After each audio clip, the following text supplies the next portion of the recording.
네, 안녕하십니까. 방금 소개받은 아모레퍼시픽의 오정화입니다. 제가 오늘 그 H에코 포럼에서 아모레퍼시픽의 사례를 발표하게 됐는데요. 굉장히 영광스럽게 생각하고요. 아모레퍼시픽이 뛰어나거나 누구보다 잘해서라기보다 좀 더 먼저 시작했고 지속적으로 이런 환경에 대한 고민을 해왔기 때문에 오늘 이 발표를 통해서 다른 분들에게 좀 더 영감을 드리기 위해서 제가 나왔습니다. 오늘은 이제 아모레퍼시픽이 왜 이런 환경에 대해서 고민을 했고, 그리고 어떤 관점으로 지속했고, 앞으로 어떻게 할 건지에 대해서 말씀드리도록 하겠습니다. 왜 이런 일을 하느냐 해서 아모레퍼시픽의 소명과도 연계되어 있습니다. 아모레퍼시픽의 소명은 사람을 아름답게, 세상을 아름답게라고 하고요. 저희 산업을 뷰티 산업이라고 합니다. 저희 소명 자체가 We Make a More Beautiful World고요. 이것을 하기 위한 5가지 우리 구성원들의 행동 원칙을 통해서 저희는 75년의 역사를 가지고 32개 국가에 진출해 있고요. 34개 브랜드를 가지고 있습니다. 글로벌 K-뷰티의 대명사라고 하는 설화수를 비롯해서 이니스프리 같은 그 코스메틱도 있고요. 저희가 헤어케어, 퍼스널 케어, 건강식품까지 해서 사람들의 삶과 연결된 사업들을 하고 있습니다. 오늘 소개해드릴 3가지 주제입니다. 왜 아모레퍼시픽은 이런 환경에 대한 문제를 이렇게 고민했는지 소명과 연결되어 있고요. 하나는 어떤 관점으로 접근했는지 라이프 사이클 어프로치고요. 그리고 어떻게 했느냐 해서 콜라보레이션 3가지 주제에 대해서 말씀드리도록 하겠습니다. 아모레퍼시픽은 이제 환경에 대한 문제에 대해서 본격적으로 좀 체계적으로 고민했던 게 93년 환경 무한 책임주의입니다. 그 당시 품질 서비스 환경에 대한 무한 책임주의를 선언했었고요.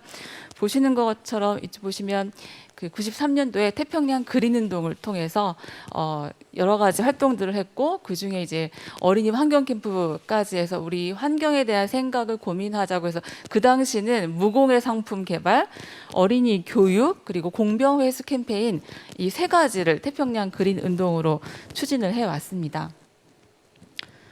그리고 2000년부터는요, 우리가 이런 문제들을 계속 하는 걸 외부에 공개해보자. 내가 무엇을 했는지 공개를 하기 시작해서 2001년부터 저희는 환경보고서를 통해서 한 해 동안 했던 일들을 외부에 공식적으로 공개를 하기 시작했고요.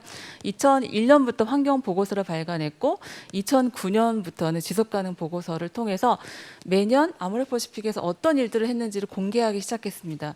혹시 이제 이 공개라는 것들이 주는 힘이 내가 무엇을 하는지 한 해를 돌아보고 외부와도 커뮤니케이션을 하는 방식이어서 이제 공개를 하기 시작했고요. 그리고 저희가 대표 프로그램이라고 하고 있는 그린 사이클이라는 프로그램들을 설계를 했습니다. 어디까지 우리가 환경에 대한 책임을 지어야 할까 했을 때 크래들 투 크래들 해보자라는 그 시작으로 저희가 2009년부터 시작을 했습니다. 저희 용기 화장품 같은 경우는 내용물을 쓰시고 용기는 버려지게 되는데요. 이 버려진 용기를 어떻게 책임지고 재활용을 할 것인가에 대해서 2009년부터 고민을 했고요.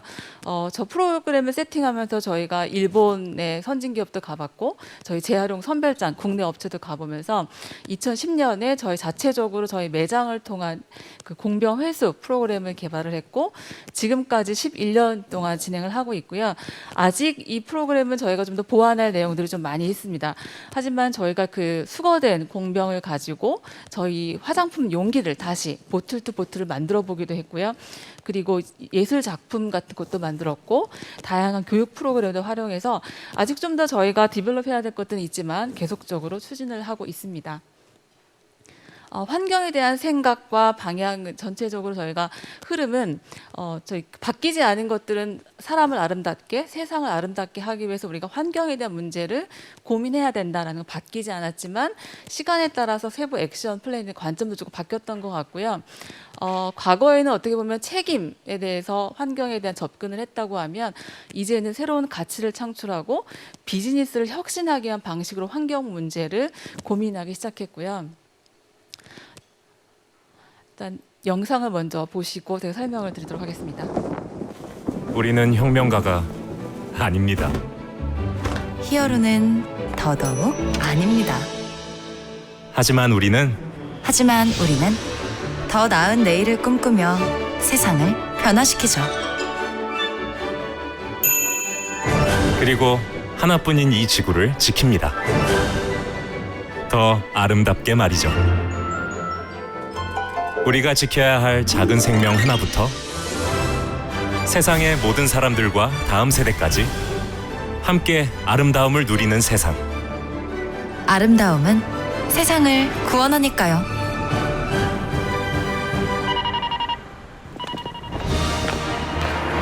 좀 거창한가요? 하지만 이미 시작했는걸요. A More Beautiful World.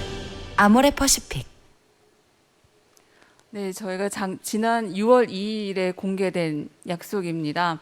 저희 최고 경영진과 함께 2030년까지 아모레퍼시픽이 특히 이제 고객 사회 대자연과의 공존을 위해서 5가지 약속을 선언을 했습니다.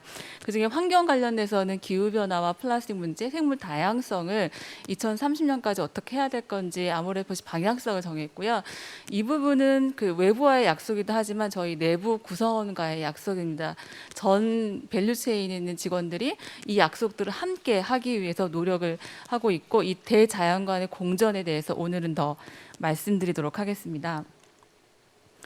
특히 이제 환경 문제에 대해서는 저희가 탄소 중립, 그리고 탈플라스틱, 생물 다양성 3가지 축을 약속을 하고 있고요. 오늘은 탄소 중립과 플라스틱 관련돼서 말씀드리도록 하겠습니다. 아까 이제 아리백의 샘 키민스 대표님께서 말씀하셨지만 저희가 이제 아리백을 올해 가입을 했고요. 기후 변화를 바라보는 관점은 지속 가능한 생산과 소비입니다.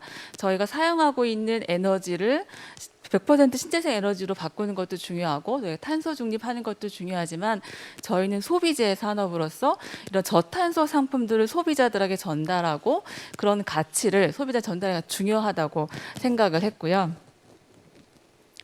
그래서 신재생 에너지 자체적으로 저희가 공장에서 사용하고 있는 에너지, 신재생 에너지는 100% 아리백을 통해서 2030년까지 달성하려고 하고 있고요. 저희가 오산 공장을 신공장을 지으면서 2009년에 새로운 건물을 지을 때는 신재생 에너지를 가능한 부분 도입하자라는 빌딩 가이드라인을 만들어서 2011년에 완공된 오산 공장의 일부를 신재생 투자를 했었고요. 그리고 본사의 용산에 건물을 지으면서 현재까지는 한 5% 정도 저희가 신재생 에너지 발전을 하고 있습니다. 이 부분은 좀 더 확대하려고 하고 있고, 올해 시작된 녹색 요금제에 저희가 공개 입찰을 통해서 받았고요. 아까 아리백에서 말씀하신 것처럼 PPA라던가 여러 가지 방법들, 그리고 직접 투자하는 방법들, 이런 것들 지금 고민을 하고 있고, 한국 재생에너지 학회와도 이런 부분에 있어서 저희가 아리백을 달성하기 위한 방안이 무엇인지, 구체적 방안이 무엇인지를 지금 논의를 하고 있습니다. 전 세계 생산 사업장 탄소 중립을 2030년까지 달성하고자 합니다. 그리고 내부적으로 공정이라던가 이런 그 전기차, 물류에서도 저희가 물류 차량이 있는데 올해 인천 물류센터에 5대를 전기차로 전환을 시켰습니다. 그래서 2030년까지는 친환경 물류차로 바꾸는 걸 저희 목표로 하고 있고요. 저희뿐만 아니라 협력사의 온실가스 저감을 위한 그 공동 프로그램도 진행할 계획입니다. 더 중요한 게 저희가 탄소 중립을 왜 했느냐 했을 때는 물론 저희 공장에서 직접적으로 사용하고 있는 에너지를 줄이는 것도 중요하지만 이제 라이프 사이클 관점으로 저희가 봤습니다. 전체 온실가스를 배출하는 메인은 저희보다는 고객이 사용하거나 저희 협력사에서 원부 제재를 만들 때 사용한 분이 더 많기 때문에 이런 부분에 있어서 일단 저희의 생산에서 먼저 탄소 중립 달성하고 확대하려고 하고 있고요. 앞으로 아마 고객들은 저 제품의 탄소 발자국은 칼로리와 같이 표시가 될 거다라는 시대의 흐름을 저희는 좀 먼저 봤고, 제품에 있어서 저탄소를 어떻게 만들어낼 것인지에 대해서 실제 생산 공정뿐만 아니라 원부 재료를 가공하고 채취하는 공정에서도 그린 케미스트를 통해서 저탄소 제품 개발을 확대하고자 합니다. 두 번째는 플라스틱입니다. 플라스틱은 저희는 2019년부터 레스 플라스틱을 하기로 내부적으로 정했고요. 그러기 위해서는 혁신 상품을 위한 내부의 약속이 필요했습니다. 그래서 100% 플라스틱에 대해서 재사용, 재활용, 퇴비화하겠다라는 목표를 저희 내부적으로 수립했고요. 이 목표를 달성하기 위해서 밸류체인을 다시 설계했습니다. 기존에 협력하던 이해관계자와 다른 이해관계들과 함께 일을 하기 시작했고, 그리고 고객들과 함께 커뮤니케이션 시작해서 저희가 3C의 전략으로 플라스틱을 대응을 하고 있습니다. 플라스틱을 대응하기 위해서 저희가 그런 기술들을 실제 상품들을 만들었고요. 저 왼쪽에 보시는 그 바디워시 제품은 100% 재생 플라스틱으로 만들었습니다. 그래서 이런 부분들에 저희 상품뿐만 아니라 운송 포장재에서도 플라스틱을 대체했고, 실제 재활용이 용이하도록 설계하는 제품들을 만들었고, 그리고 최초로 저희가 리필 스테이션이라는 것들을 작년에 오픈을 했습니다. 그래서 고객들이 리필 라이프를 어떻게 더 편리하게 할 수 있고 플라스틱을 저감하게 할 수 있는지 그런 테스트 베드로 한번 만들어 봤고요. 올해 이마트 자양동을 통해서 2호점까지 오픈을 했고, 아직 가야 할 길은 많이 있는 것 같습니다. 리필 서비스에 대해서 이런 부분들에 대해서는 저희가 좀 더 보완할 예정이고요. 그리고 2009년도에 세팅한 공병수거 캠페인을 좀 더 확대해서 고객들과 어떻게 더 같이 소비하고 소통할 수 있는지를 고민을 하고 있습니다. 두 번째는 아까 말씀드린 것처럼 저희의 내부 목표를 수립했고, 이 목표를 달성하려다 보니 기존에 있는 파트너와도 다른 파트너들과의 파트너십이 필요했고요. 하물며 저희가 경쟁사와도 협력을 시작했습니다. 저희가 테라사이클이라는 미국의 그 재활용 전문 업체에 한 7년 전에 문을 두드려서 저희의 수거된 공병을 어떻게 재활용할 것인지에서 기술적인 것들을 고민했고요. 2019년 6월 5일 환경의 날에 협력을 해서 재활용에 대한 협력을 했고요. 그리고 그 DK 케미칼이나 환경부와 같이 원 소재를 제공해 주시는 화학 업체와도 파트너십을 맺어서 친환경 플라스틱을 어떻게 만들 것인지를 같이 고민하고 있고, 플라스틱이 아니라 한솔 재질 같은 제지 회사와도 종이 패키지를 적용하는 기술들을 올해 MOU를 통해서 기술 개발을 하기로 했습니다. 그리고 올해 1월에는 화장품 업계가 공동으로, 아마 화장품 업계는 처음 있는 일인데요, 경쟁사와 함께 공동 목표를 달성하기 위한 플라스틱 이니셔티브 공동 선언을 했습니다. 기존에 상상할 수 없는 그런 파트너들과 경계를 허무는 협력을 통해서 문제를 같이 풀기 시작했고, 저희의 협력사와도 이런 파트너십을 계속 하게 되었습니다. 그리고 또한 이런 내용들을 저희의 고객들과 적극적으로 커뮤니케이션 했습니다. 저희 매년 환경의 날, 지구의 날 이런 날에 저희 브랜드와 고객들과 아니면 유통사들도 함께 콜라보해서 이런 내용들을 고객들한테 알려주고, 그리고 저희가 2019년부터 이제 어린이 환경 캠프라는 것들을 다시 시작을 했습니다. 그래서 자라나는 미래 세대에게 환경에 대한 중요성을 알려주고 이런 친환경 소비 생활을 할 수 있도록 기업이 나서서 그런 것들을 가르쳐주고 함께 할 수 있는 방법들을 같이 고민해서 다음 세대들과도 이런 내용들을 공유했습니다. 잠시 영상을 한번 보시도록 하겠습니다.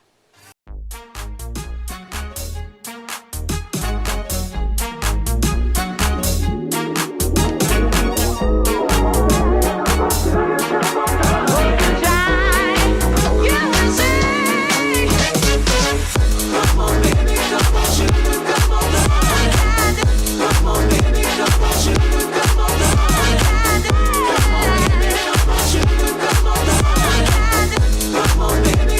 on,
저희가 한 지난 10년 동안 그린 사이클을 통해서 화장품 용기를 다시 수거하면서 이걸 어떻게 용기로 다시 만들 것인가 아니면 의미 있게 업사이클 할 것인가를 그 테라사이클 다양한 협력사들과 고민을 해봤고요.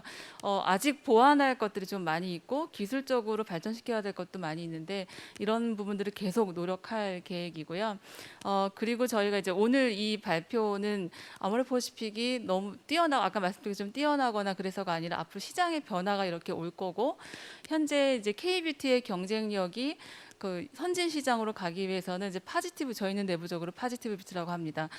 환경과 사회에 긍정적인 영향을 미치면서 고객과 함께 더 나은 세상을 만들어가는 뷰티가 미래 시대의 뷰티가 될 것이고 이런 것들이 이제 K뷰티가 이런 그 경쟁력을 통해서 전 세계에서 K뷰티 경쟁력을 확보하는 게 필요하겠다라고 생각을 하고 있습니다. 그리고 마지막으로 제가 하고 싶은 얘기는 저희가 지난주 환경의 날을 기념해서 매년 외부 강사들과 이런 강의를 듣고 토론을 하는 자리가 있었는데요. 이슬아 작가가 한 얘기입니다.